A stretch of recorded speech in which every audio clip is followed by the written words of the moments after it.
Hey, what's good, guys? So, today I wanted to talk about a concept that's been on my mind for a while. And I mean, it's been on my mind ever since I learned about decision trees when I was studying computer science.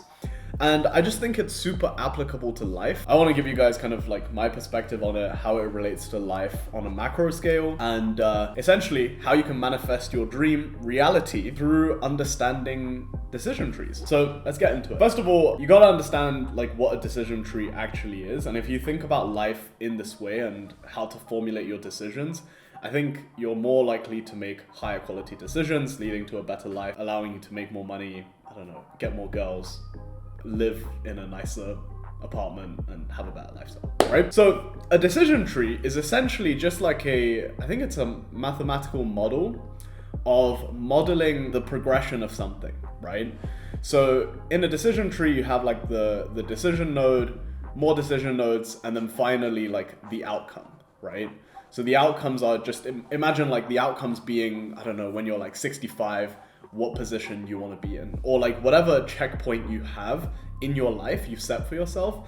It kind of just determines whether or not you're able to achieve those checkpoints. So a checkpoint for you might be, making 10K a month. That would be like a leaf node. And there would be a bunch of decisions that's going to lead you to either achieving that leaf node or not achieving a different leaf node. Like either you're going to make 10K a month, or you're going to make more, or you're going to make less, right? There's only three outcomes there. So let's talk about it, right? So I think an easier way to visualize this is if you imagine your life to be kind of like a train track, right? And every time, the train track is straight, going down, let's say, like the path to success or whatever. You're on a train track and it's going down the path to success, which is like this way, right? Along the way, you're going to be presented with different decisions, which is basically the equivalent of, a decision that goes down this way, like a train track that goes down this way, and a train track that goes down this way, and a train track obviously continuing straight, right? Right now, you're going down the straight path, towards success, but you're presented with weird decisions. For example, just to give you guys a better visualization, right? Like you're at a party, your friends offer you drugs, right? Now you can either choose to not take the drugs, no drugs, right? And continue to live the productive life, or you can take the drugs. And in this situation, there's not actually a third option. But just imagine that train does not change course, right? It sticks to this path and goes straight forward. This person is now living a drug-free life. And it's much easier to make millions when you're drug-free than when you're on drugs, right? Some might argue differently, but I just don't think drugs is a very productive thing. But now you're living a drug-free life, meaning probabilistically, if you want to end up making, let's say, 10K a month, you're way more likely to hit that goal, right? Whereas, let's kind of like flip the script a little bit. Let's say you didn't choose to go down that path and instead you went down the drug path, right? Like the train tracks literally just, when they changed the direction of the train tracks, it just veered to the drug route. Now you're taking drugs, right? You take the drug, now you go to another decision tree, like you're faced with another decision, right? You can either take more drugs or quit drugs, right? You decide to take more drugs, you go down the route of being a drug addict, and then eventually you die, right? That's basically like at the end of a negative loop, it always almost certainly leads to death because everyone dies, but it's just about when, right?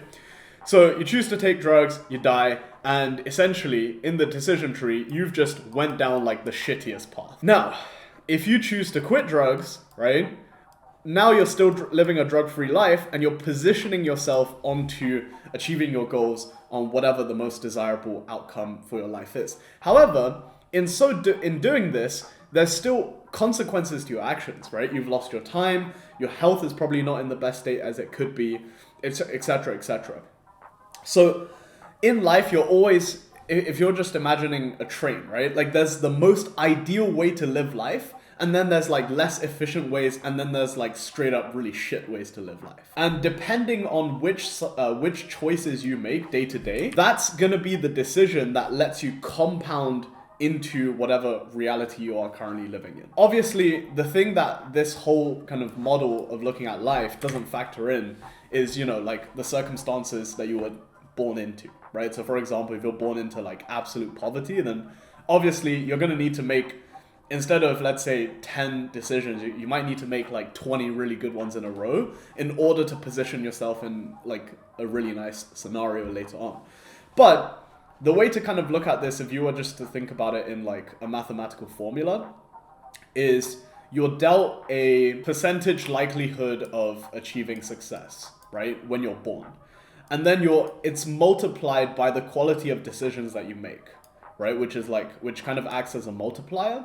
So if you make high enough quality decisions, even if you were born with a 1% likelihood of success, times by 100, it's still 100%. You see what I mean? Like, it's compoundable. So you can always rescue yourself out of a shit situation. It's just that a lot of the time, if you're born into a shit situation, it's just a lot more harder for you, right?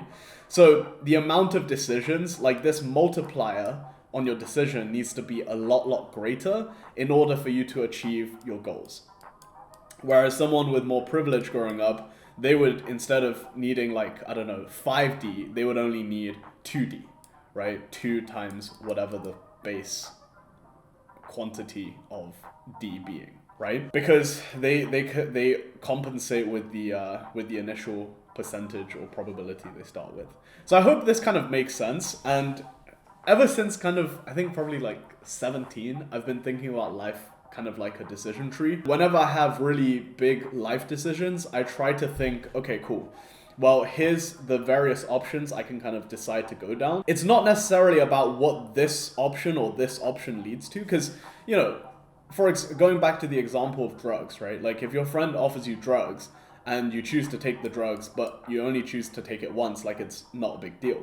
But it's about having the awareness and understanding that, you know, taking the drug once might open the door to taking more drugs, right? Like I fell into this trap with cigarettes, and like alcohol and that kind of stuff, where it's just like, you know, you go in expecting to just like you tell yourself, oh, I'm only gonna have like 1 drink tonight, but then like 1 drink becomes 2 and then becomes 3 maybe, and then by that point you're a bit tipsy, you're just like, fuck it, you know what, let's just get fucked up. You see, so it's like the decisions compound very quickly, and it's much harder. Let's pretend, you know, this is the good life and then this is like the shit life, right? It's much harder to live a shit life than it is a good life, because a good life requires you to have a lot of discipline and, you know, implement a bunch of willpower, and just like you need to actively push yourself to live a good life, as opposed to a mediocre shit life, just because, you know, there's a lot more friction that side, especially if you're not born into a ton of privilege. So I hope this video and this way of looking at decisions and life in general helps you make a big decision in your life.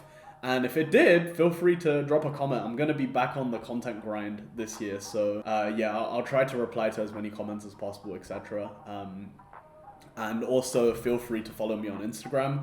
I'm going to try to help out some people on DMs and just be more active in helping everyone out, because I want to compound some goodwill in my favor. So yeah. Hope this helped. And yeah, I'll see you guys in the next video. Peace.